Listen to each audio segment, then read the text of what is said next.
Hello, everybody. Welcome to episode 32 of Optimal Living Advice, the podcast where we take any questions you might have about the many struggles of life, and we get them answered for you here on the show.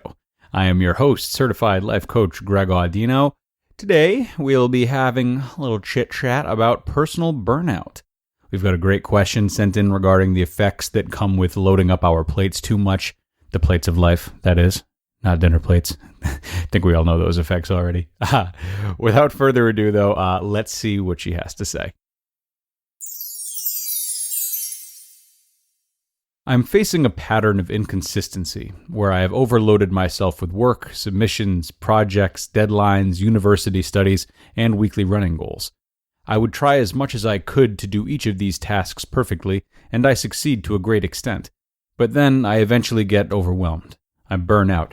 And I fall into this pitfall of hibernation where I can't move a bit and can't get out of bed and can't find the motivation.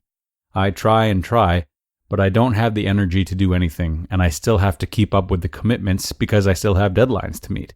So can you help me get out of this pattern of inconsistency? Well, I can certainly try my best to help you get out of this pattern of inconsistency. I can go ahead and spend the next couple of days reading up on the psychology of motivation. I can consult some therapist and psychiatrist friends and get a second opinion. I can create a makeshift schedule for you and send it on over. I can call you and squawk at you each time you're feeling burnt out and unable to get out of bed. See, I can do all of these things and more alongside my other commitments in life. But eventually, I'm going to have to stop, right? Eventually, I'm going to have to pick and choose my battles. Eventually, I'm going to have to decide what the most practical ways are for me to formulate an answer for you and hone in on them. Otherwise, time will be taken away from other needs in my life, and I won't have the energy to complete all of the tasks I need to complete. If I don't stop and focus on the ways of helping you that are the most dense and meaningful, thus saying no to other methods, my energy will run out, and everything else in my life will suffer. I have smart listeners. I think everyone sees where I'm going with this, right? You're burning out and going into these hibernations because you have to. Because your mind, body, and soul do not have the infinite energy we might all like to think they do. Okay, like any muscle, your brain only has a certain amount of capacity and a certain amount of time in which its energy will be used at max efficiency before inevitably dropping off. Your body is telling you to slow down, and I think we both know that. So the answer is not to do more right now. It is to do less. Considering the extreme nature of these highs and lows you're experiencing, do you really expect the success you've had to be maintained? Something's going to have to give. It's already happening with your energy and presumably your happiness. So what's next? What's going to be taken away from next? I don't know. You don't know, and I don't want either of us to wait around long enough for the answer. So it's time to start understanding and respecting your limits. Now, I would be remiss if I didn't say that you can't fight this a little. You might be in a position in which you're able to just do differently instead of doing less. That would be reorganizing the things you do. Like, say, for example, if you have to run 10 miles and read 100 pages on any given day. If you're currently performing these tasks separately in complete chunks and are exhausted by that, then you might try running 5 miles twice a day and reading 10 pages once every hour for 10 hours. Or vice versa if you're already taking that fragmented approach. Maybe you switch to a stationary bike and read while you're on that. Sometimes the answer is as simple as just changing up your approach and finding ways to save time and energy to perform the tasks you need to perform, simply making your achievements more sustainable. And if that's all it takes for you, then wonderful. Experiment and, see if that's the case. More often than not, however, the cause of the problem is not so much in how we're doing things, but in the things themselves, the value of those things, and the sheer amount of them.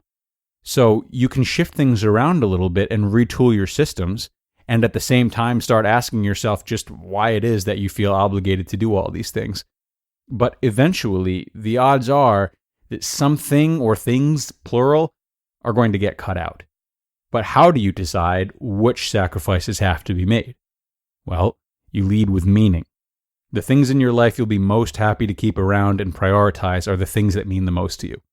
Think about how you've aged up until this point, okay? How many things have you gotten rid of that no longer meant something to you? Tons, right? Eventually, a time came when you realized that they just didn't fulfill you anymore and that it was time to update your priorities. Seems to me like you're reaching that point again, and you're just due for an update. It's time to hone in on which of the things in your life right now are the most meaningful to you, and which aren't. It's time to stop pretending that you have the time, energy, enthusiasm to do all the things that catch your eye. Which things are most meaningful to you, and how can you start to focus on your finite amount of energy on those things? I know this can be a hard question to find the answer to, especially on your own. So, to wrap things up, I would like to suggest an exercise for you, and I hope everyone is still awake out there because this is a useful exercise for anyone. This is called the Who Am I exercise, and it is particularly effective in group therapy, but individually it's just fine as well. The Who Am I exercise goes as such. On 8 different pieces of paper, answer the question, who am I? Each piece of paper should have a different answer on it, all of which alluding to different roles you play in life. For example, some of yours might be student, runner, daughter, friend, etc. It all depends on what you deem to be the most important pieces of you. Maybe your religion might get in there, your ethnicity, your gender, your political stance, anything. Once you have the slips of paper filled out, arrange them from nearest to farthest in terms of meaning. So the more it means to you, the closer it will be, and the less it means to you, the farther it will be. Once they are properly ordered, starting with the farthest, least important aspect of who you are, sit in silence for a couple of minutes and reflect internally or externally, I guess it really doesn't matter. Reflect on what it would be like to let that part of you go. What would you lose in your life, and what would you gain? How does your schedule change? How does your fulfillment change? Repeat this step for each piece of paper, and maybe put yourself on a timer, just to keep things structured. But once you've taken the time to reflect on each answer, then reorder the slips of paper if necessary.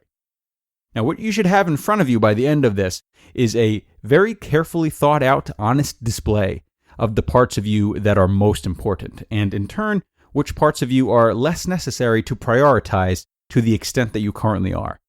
Once you have this display in front of you, also consider what feelings came up during the exercise, what you might have learned about yourself, and the ways in which you can fill the limited amount of time and energy you have, starting with that which means the most. Another book recommendation coming your way in light of today's episode, this time by my favorite author. A great book for what we talked about today is The Subtle Art of Not Giving a Fudge by Mark Manson. Sorry, I know this is the second profane book title I've recommended here on the show, but like the last one, let's just say that fudge is replaced by another word that starts with F. Don't want to say it here, though. Don't want my mom to wash my mouth out with soap. You guys can figure it out for yourselves. So, that's that. Please don't hesitate to send in any questions of your own that you'd like answered here on the show. You can email them to us at advice@oldpodcast.com. That is advice@oldpodcast.com. We're loving the questions we're getting, and we just can't get enough. So, hop on in there. We'll also give you extra content by sending a book from our collection. And if that's not enough, you can always check us out online for more. I am at gregaudino.com, and the team is at oldpodcast.com. So, take advantage. That's it for now, though, folks. Thank you so much for stopping in. Cannot wait for the next time, and we'll talk to you then.